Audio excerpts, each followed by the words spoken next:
Magre-resign ako sa Kongreso pag may nagsabi, tama yan. Hindi makatao yan, brother.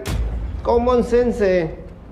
Kaya tayo'y nanunungkulan para pagsilbihan ng taong bayan. So, regardless kung may ordinansa o wala, pinapaboran ko yung truck drivers na tinitigil ang truck, nagpapalipas ng antok. No, kasi 'yon ang ligtas eh.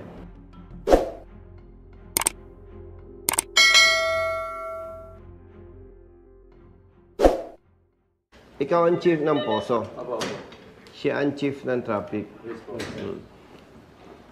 Kasi itong truck driver, brother, tumawag sa opisina.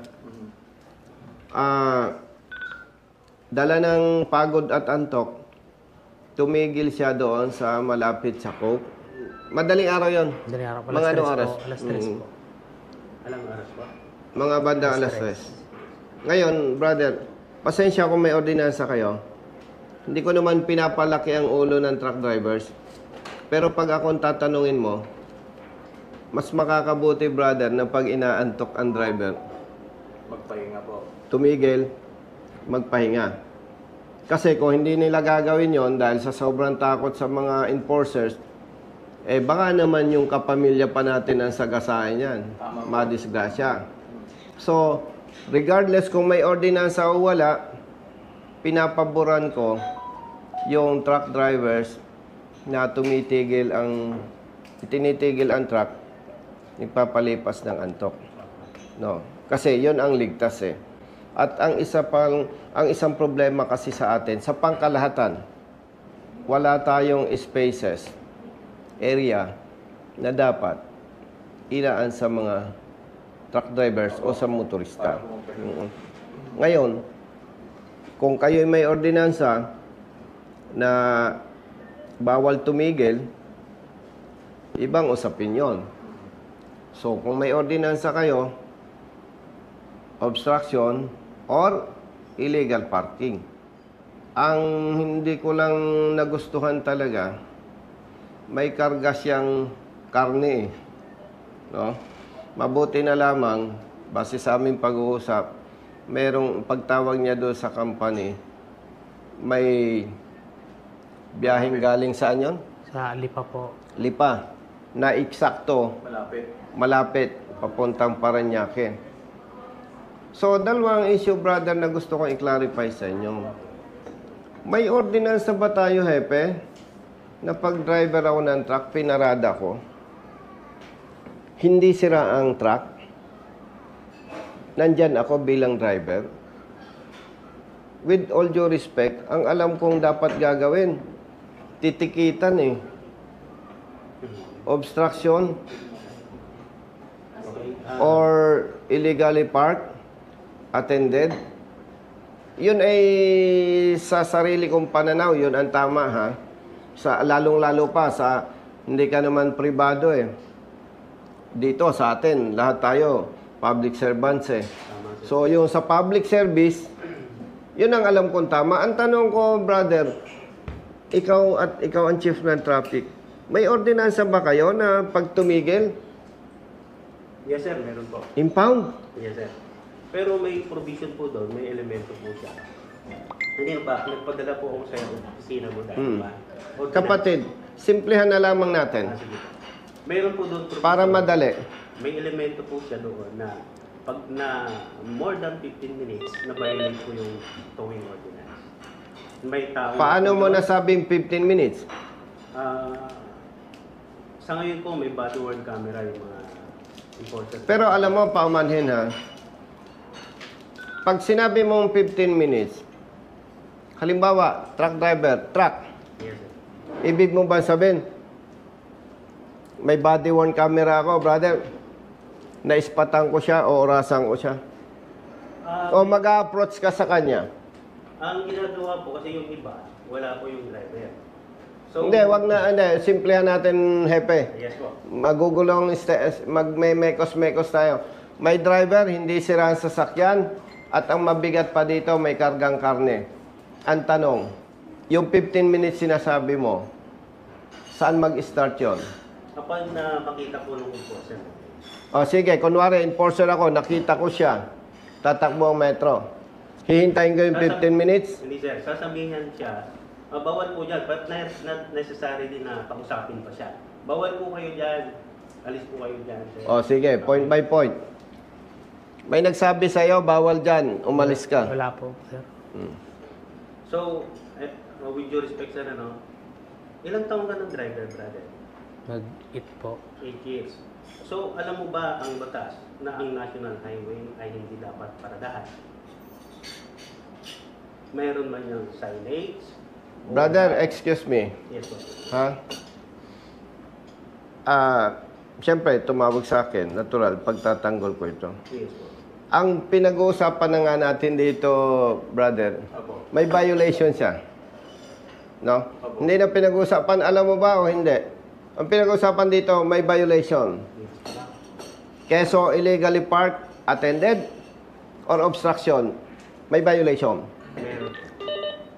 Ang nililinaw natin dito, brother, kung talaga palang ang ipinatutupad ninyo, may driver, hindi sira, impound, o sabi mo 15 minutes, sasabihan, ito talaga, hindi ito po pwedeng magsinungaling sa akin. At hepe, more than 30 years na ako sa advocacy.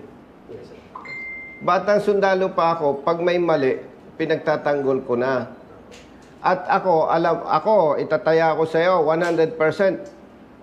Hindi ito magsisinungaling. Bakit, brother? Without bias. Opo. Ipalagay mo, brother, ikaw yung driver. Sabihan kita, driver, bawal dito, umalis ka, magmamatigas ka, hindi? Hindi na po. Oh. Kaya, pasensya, Sige, sir. papanigan ko ito. O, sige. Ang tanong ko sa'yo, may ordinansa. Yes, po.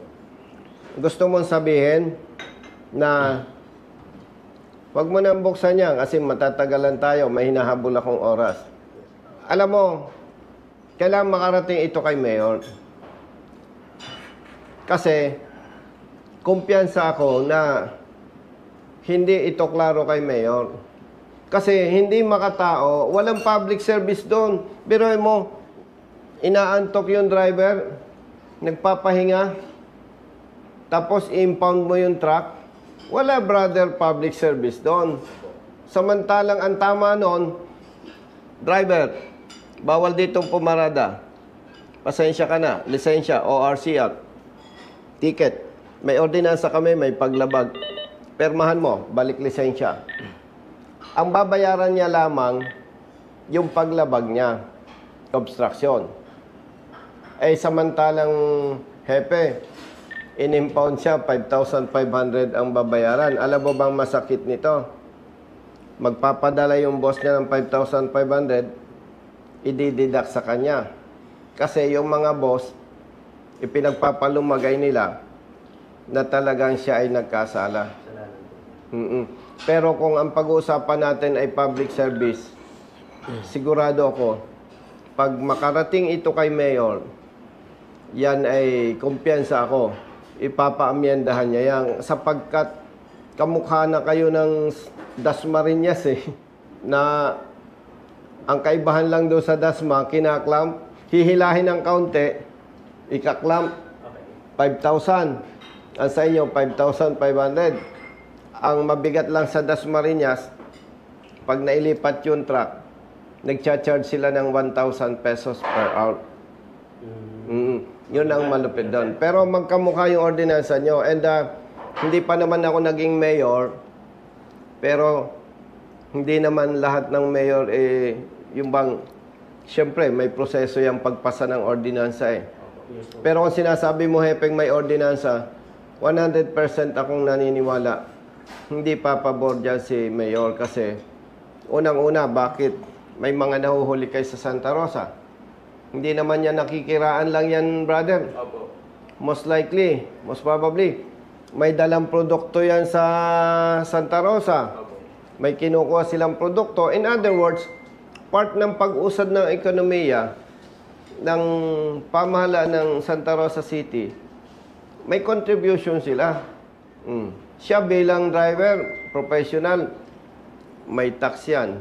binabawas sa sweldo. Brother, yung sasakyan, merong motor vehicle users charge. Yung boss niya, may tax. Yung product niya, may tax. Double kill ba?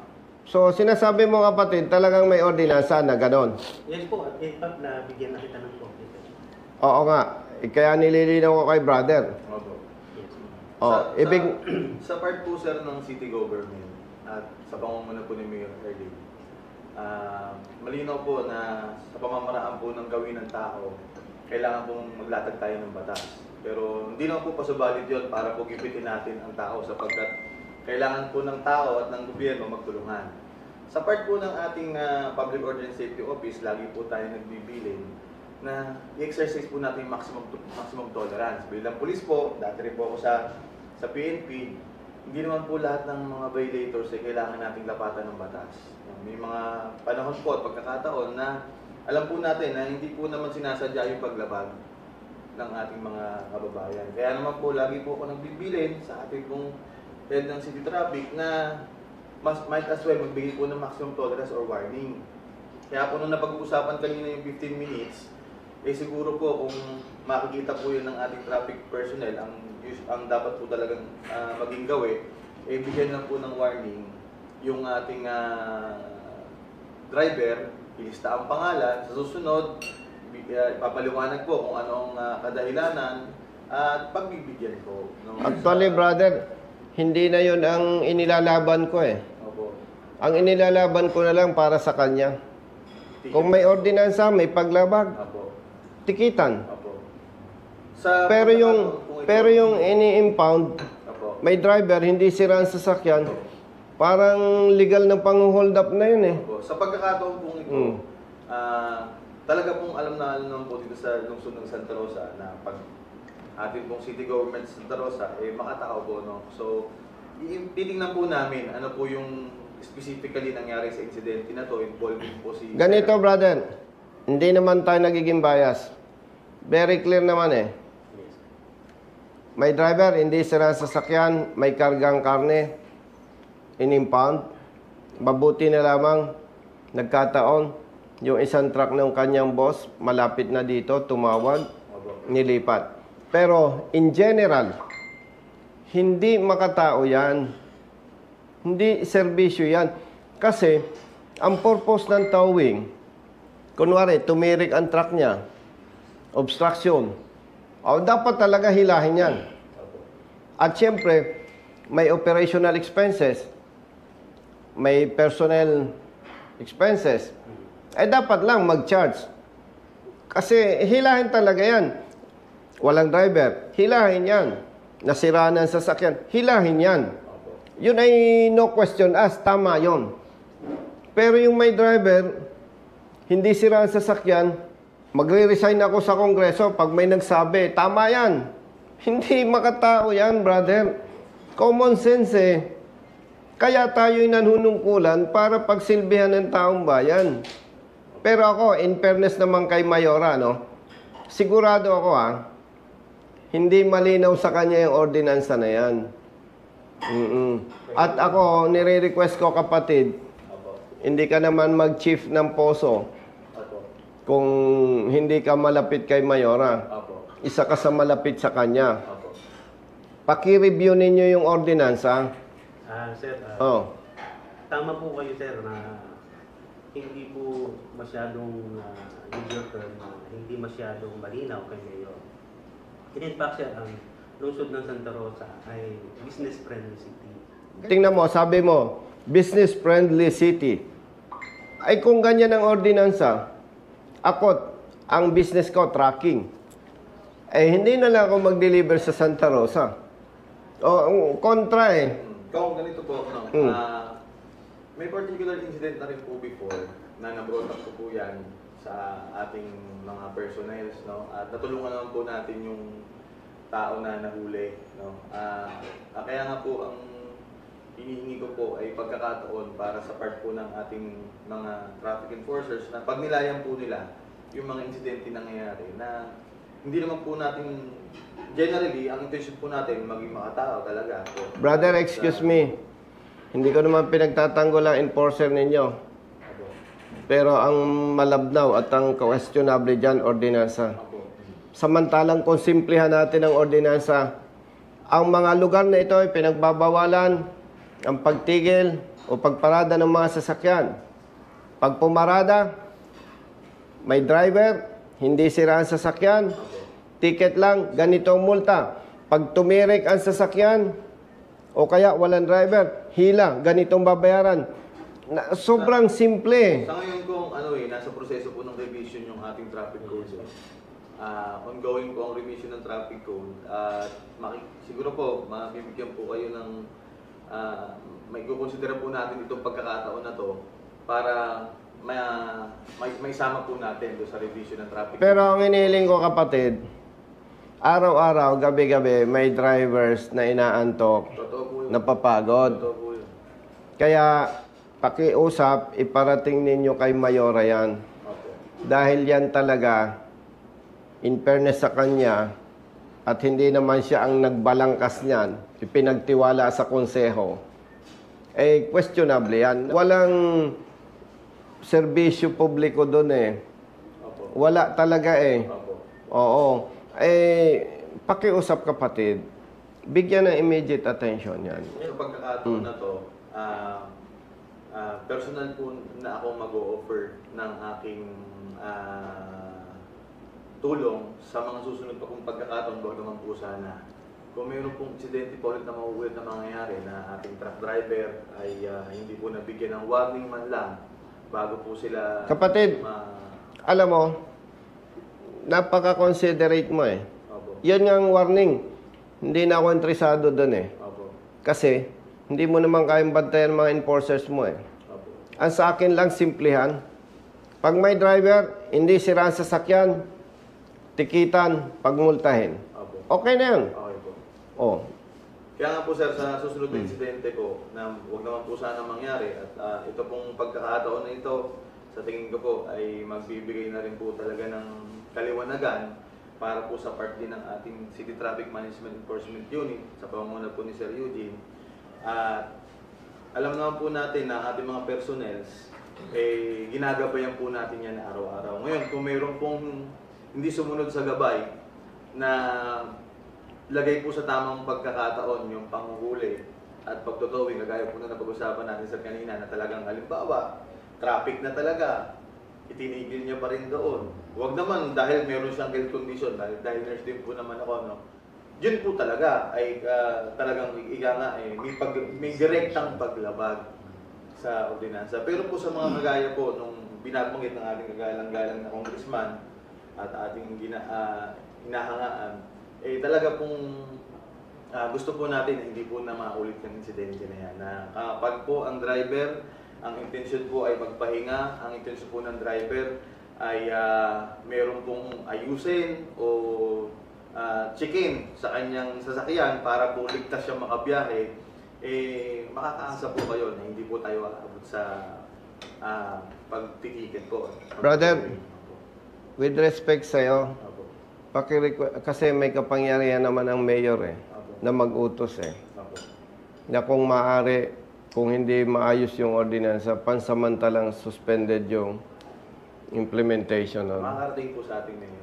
Kasi, kung ang driver, katulad nito, taga-san ka? Nadasmaw, pero Bicol po, sir. Taga Bicol.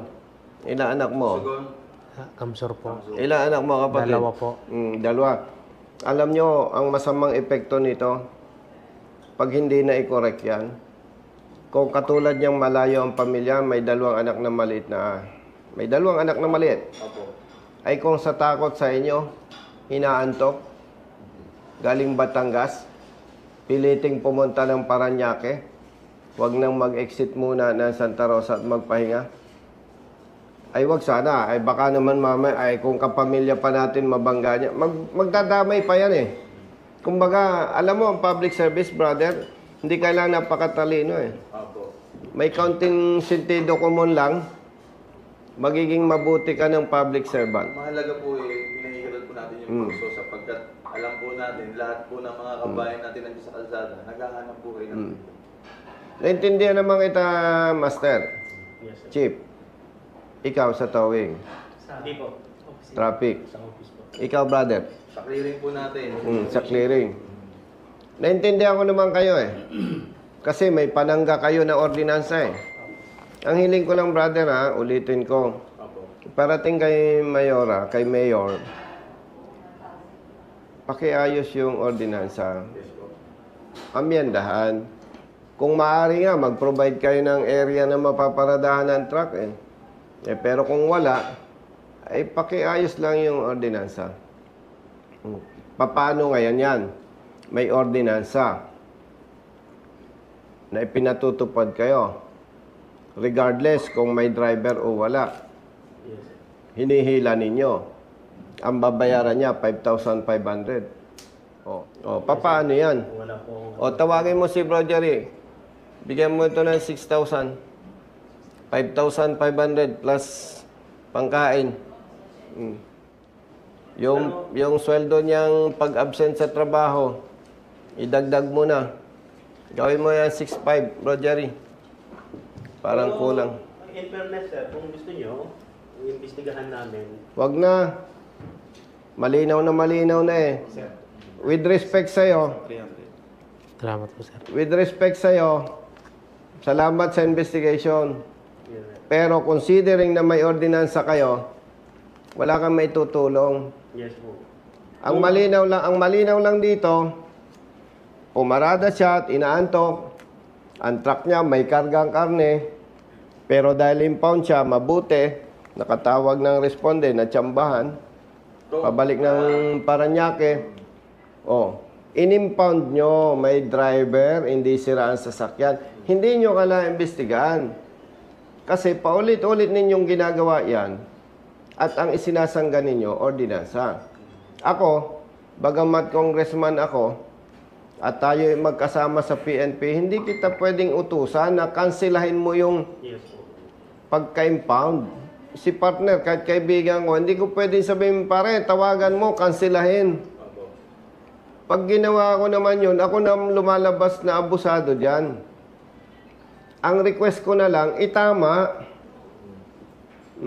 Pero habang hindi yan itatama, brother, hindi ako magsasawang tumulong sa motorista. Tama po. Hindi ko naman siguro ipaghihirap yan. Sa part po ng public order and safety, sa pangunguna ko po, kahilingan ko po na yan niyo po ako na po mag-shoulder. Huwag na, brother.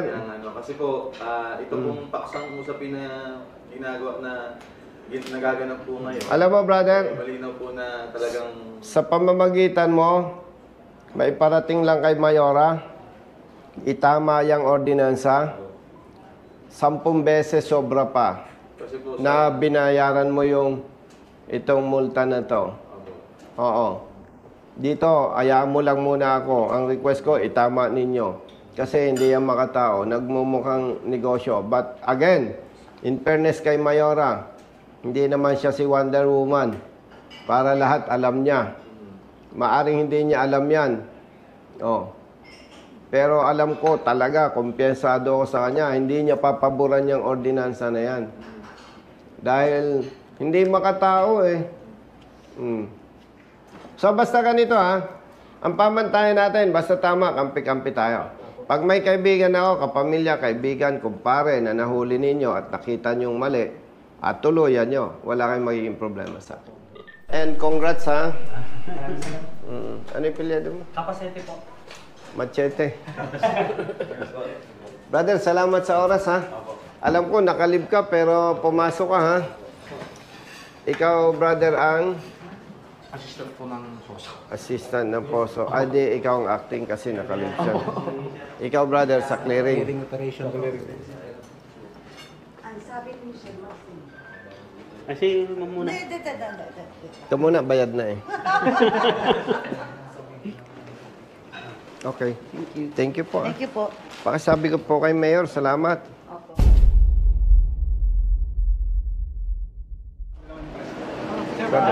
Congressman. Yes po. Sure. Sige. Sige.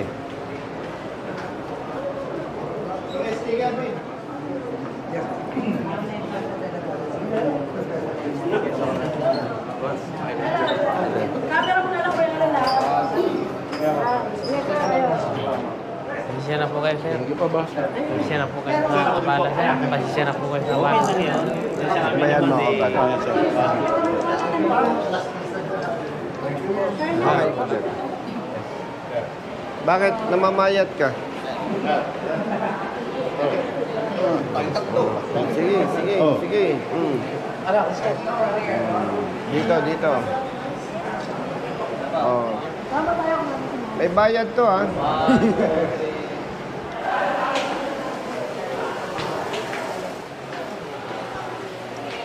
May lakad pa kami, brother. Saan po kayo? Sa Congress. Pabalik po kayo. Oo. Oo. Pakisabi, parilis agad yung truck nito, ha? Pakisabi, ha? Opo. Saan ba siya magbabayad? Sa towing o dito? Asistihan ko po, sir. Pero na po dito. Asistihan okay. po namin, sir. Sige, thank you, ha? Sabay, sabay. Salamat po, sir. Salamat po, sir, ng marami. Sige.